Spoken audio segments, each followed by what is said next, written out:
Buenas, vamos a hacer un nuevo ejercicio de campo magnético de EBAU. En este caso vamos a hacer el examen correspondiente a el modelo de 2020 de Madrid, opción A, ejercicio 3. ¿Vale? Lo que nos dice este ejercicio es que tenemos un electrón cuya carga en valor absoluto es 1,6 por 10 a la menos 19 coulombios, se está moviendo con una velocidad inicial de 2i metros partido por segundo. Esta i lo que nos indica es que se mueve en el sentido positivo del eje X. Se encuentra inmerso en un campo magnético de 3K teslas, ¿vale? En sentido positivo, el campo magnético del eje Z, y a su vez también está inmerso en un campo eléctrico de -i newton partido por coulombio, es decir, el campo eléctrico va en sentido negativo del eje X, ¿vale? Nos pregunta cuál es la fuerza resultante que experimenta este electrón cuando lo soltamos dentro de una región en la que tenemos un campo magnético y un campo eléctrico, y cuál es el trabajo necesario para llevar esa carga, ese electrón, desde el punto 000 hasta el punto 200, ¿vale? Entonces, como siempre, lo que vamos a hacer no es necesario, pero conviene mucho pintarse o representar gráficamente el enunciado para saber de qué estamos hablando, ¿vale? Entonces, si representamos en 3 dimensiones, eje X, eje Y y eje Z, vamos a ver qué es lo que tenemos.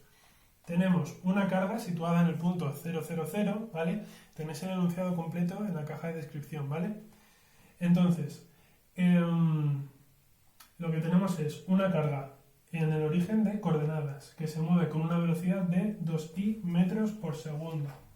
Si se mueve en el sentido positivo del eje X, su velocidad inicial va a ser esta. Ahora, sabemos que el campo eléctrico es de 3 teslas en el sentido positivo del eje Z. Por lo tanto, vamos a tener un campo magnético, no sé si he dicho antes eléctrico o magnético, es un campo magnético, ¿vale? Y luego tenemos un campo eléctrico que va en el sentido negativo del eje X, es decir, hacia adentro, ¿vale? Y nos preguntan qué fuerza experimenta la carga que tenemos en ese punto de ahí, ¿vale? Entonces, vamos por pasos. La fuerza total, que es lo que nos piden en el apartado A, la fuerza total, la fuerza resultante, será la composición de dos fuerzas, la generada por el campo magnético y la generada por el campo eléctrico. Por lo tanto, esta fuerza total será igual a la fuerza del campo eléctrico más la fuerza del campo magnético, ¿vale? ¿Cómo calculamos cada una de ellas? La fuerza del campo eléctrico será la carga por el campo eléctrico, muy sencillo. Entonces, si tenemos una carga negativa, porque es un electrón, tendremos su carga menos 1,6 por 10 a la menos 19 por el campo eléctrico, que nos dicen que es -i newton partido coulombio, es decir, -1, y va a ir en el sentido de i, ¿vale?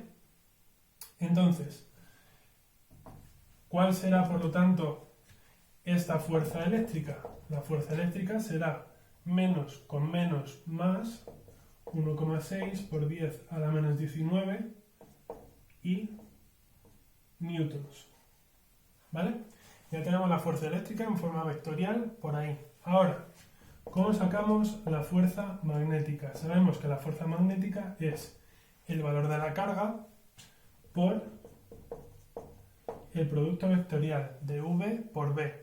Entonces, tenemos dos formas de calcular el resultado de esta fuerza, ¿vale? Si lo hacemos matemáticamente, veréis, tenemos una carga que es menos 1,6 por 10 a la menos 19. Y ahora vamos a hacer el producto vectorial del vector V con el vector B. Esto se hace a partir de su determinante, poniendo en la primera línea los vectores unitarios intrínsecos de los tres ejes, eje X, eje Y, eje Z y JK. En la segunda fila, el primero de los vectores que vamos a multiplicar, es decir, el vector velocidad inicial, que tiene como componente I 2, como componente J 0 y como componente K 0 también. Ahora vamos a poner en la tercera fila el vector B de campo magnético. Componente I no tiene, componente K tampoco tiene y componente K componente J, perdón, no tiene, y componente K es 3, ¿vale? Tenemos que resolver ese determinante. ¿Cómo se hace? Nos cogemos una fila o una columna, ¿vale? La que nosotros queramos. Yo recomiendo cogeros la primera fila que ya tiene los 3 vectores unitarios, ¿vale? Y sabemos que al hacer el determinante con el primer elemento tendremos que multiplicarlo por más 1, el segundo elemento por un signo menos, es decir, multiplicaremos por menos 1 y el tercero por más 1, ¿vale? Entonces, ¿qué es lo que nos va a quedar? Menos 1,6 por 10 a la menos 19 por el resultado de este determinante. Vamos a ello, nos cogemos la i, quitamos fila y columna y hacemos el determinante de 2 por 2 más pequeñito. 0 por 3, 0, menos 0 por 0, 0. Es decir, 0 y. Ahora con la j nos quitamos fila y columna y nos queda 6 menos 0. 6j por menos 1 menos 6j. Nos cogemos la k, quitamos fila y columna, 2 por 0, 0, menos 0, 0, ¿vale? Por lo tanto, solo tendremos que multiplicar por menos 6j. Y esto va a ir en newtons. Entonces, si hacemos esta operación, nos queda 9,6 por 10 a la menos 19 newtons. Menos con menos, más. Nos queda una fuerza positiva en J, ¿vale? En el sentido positivo del eje Y. ¿Vale? Esto es una forma de sacarlo, esta fuerza magnética. Esta es la primera forma. ¿Cuál es la segunda?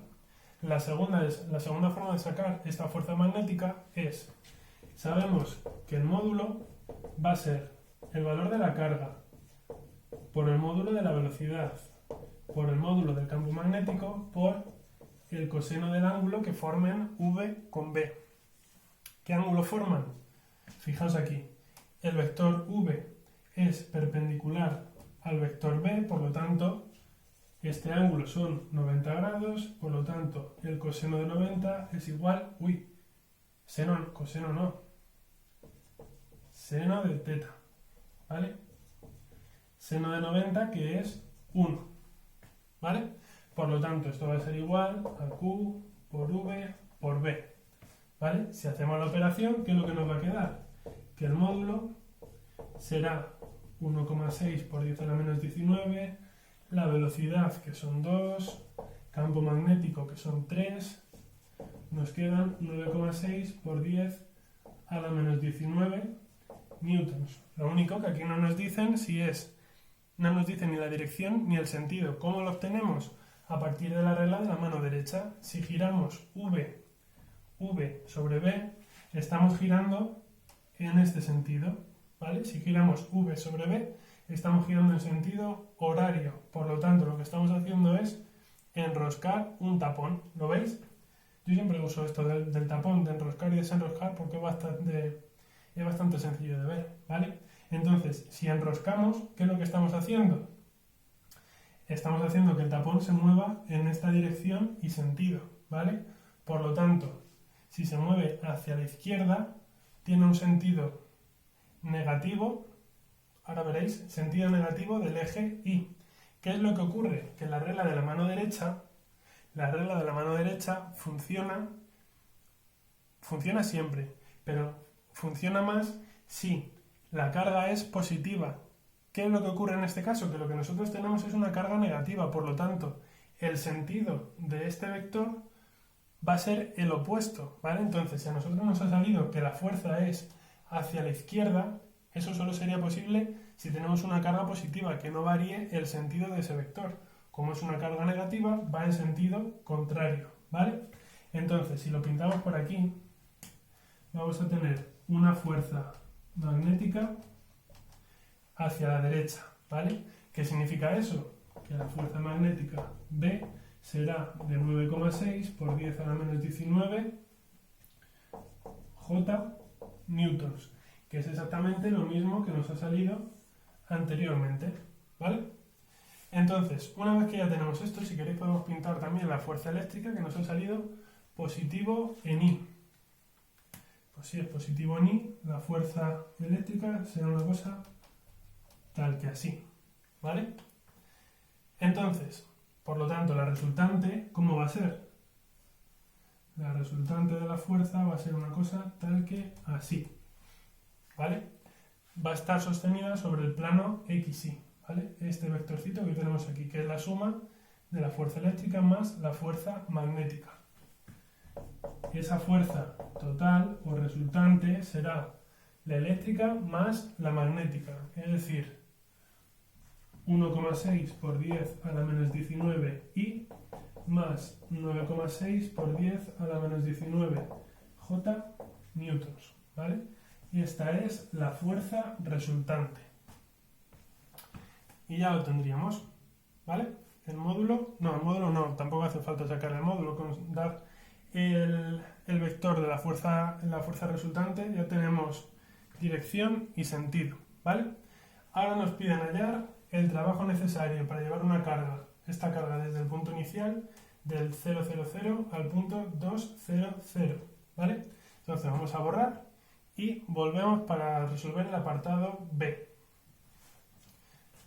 Vale, ya tenemos aquí representado nuestro sistema con el campo eléctrico, campo magnético, nuestra partícula en el punto inicial, en el origen de coordenadas y el punto al que queremos llevarla, el punto 2,00. Tenemos también representada la fuerza magnética y la fuerza eléctrica. Queremos calcular el trabajo necesario para llevar esta carga desde este punto hasta este, ¿vale? Entonces, cosas que tenemos que tener en cuenta. Lo primero, el trabajo se calcula como la integral de la fuerza por el diferencial de desplazamiento, el diferencial de posición, ¿vale? Entonces, ¿qué es lo que va a ocurrir? Nosotros tenemos dos fuerzas, ¿vale? Que va a ser la resultante de esta fuerza eléctrica más esta fuerza magnética. ¿Qué es lo que ocurre? Fijaos, el desplazamiento va a ir desde este punto hasta este. ¿Qué es lo que va a ocurrir con esta fuerza magnética? Si os fijáis, esa fuerza magnética es perpendicular al desplazamiento que nosotros queremos conseguir, ¿vale? Entonces, ¿qué es lo que tenemos aquí? Lo que tenemos aquí es un producto escalar. ¿Qué ocurre si hacemos este producto escalar? El producto escalar sabemos que es el módulo del primer vector, el módulo del segundo por el seno, otra vez, estoy con los senos y los cosenos finos, por el coseno del ángulo que forman. Esta fuerza magnética con el desplazamiento que queremos conseguir forman un ángulo de 90 grados. Por lo tanto, el coseno de ese ángulo de 90 será igual a 0. ¿Qué es lo que va a ocurrir? Que esta fuerza por este desplazamiento va a ser igual a 0, porque forman 90 grados. Es decir, esta fuerza magnética no va a producir ningún trabajo para mover esta partícula desde este punto hasta este. El único trabajo posible lo va a realizar este campo eléctrico, la fuerza eléctrica, ¿vale? Entonces, podemos despreciar u obviar esta fuerza magnética y ver qué trabajo realiza o exige esta fuerza eléctrica. Sabemos que el trabajo se calcula como menos Q por el incremento de potencial cuando estamos inmersos o tenemos una partícula cargada inmersa en un campo eléctrico, ¿vale? Entonces necesitamos saber este incremento de potencial desde este punto hasta este, ¿vale? ¿Cómo calculamos ese incremento de potencial? El incremento de potencial en valor absoluto es igual al campo eléctrico por el incremento de longitud, ¿vale? La distancia que queremos recorrer. Es decir, esto será igual ¿a qué? Al campo eléctrico, que es 1 en valor absoluto. ¿Qué distancia queremos recorrer? Queremos recorrer, si esto está en el sistema internacional, como así lo indica el enunciado, 2 metros. Por lo tanto, vamos a tener un incremento de potencial de 2 voltios, ¿vale? Entonces, ¿ese incremento es positivo o es negativo? Nosotros sabemos que las líneas de campo eléctrico van desde puntos con mayor potencial a puntos con menor potencial. Por lo tanto, ¿qué punto va a tener mayor potencial? ¿Este de aquí o este de aquí? Fijaos, el campo eléctrico está apuntando en aquel sentido. Va desde puntos con mayor potencial a puntos con menor potencial. Por lo tanto, podemos decir que V2, ¿cómo va a ser? ¿Mayor o menor?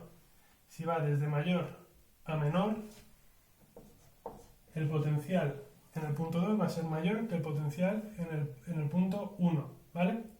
Entonces, siendo este el punto 2, el punto final, y siendo este el punto 1, ¿vale?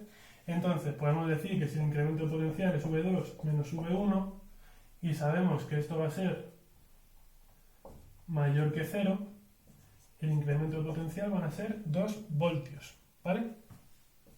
Ahora, sabiendo este incremento de potencial, calculamos el trabajo como menos la carga por el incremento de potencial. Es decir, menos la carga, como es negativa le ponemos también el signo menos, 1,6 por 10 a la menos 19 por el incremento de potencial, que es 2.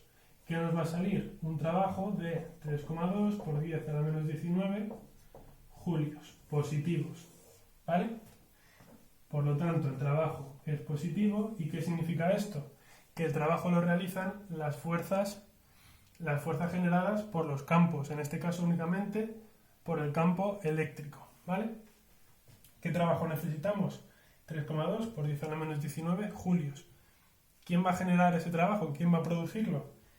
La fuerza eléctrica, ¿vale? En consecuencia, el campo eléctrico, ¿vale?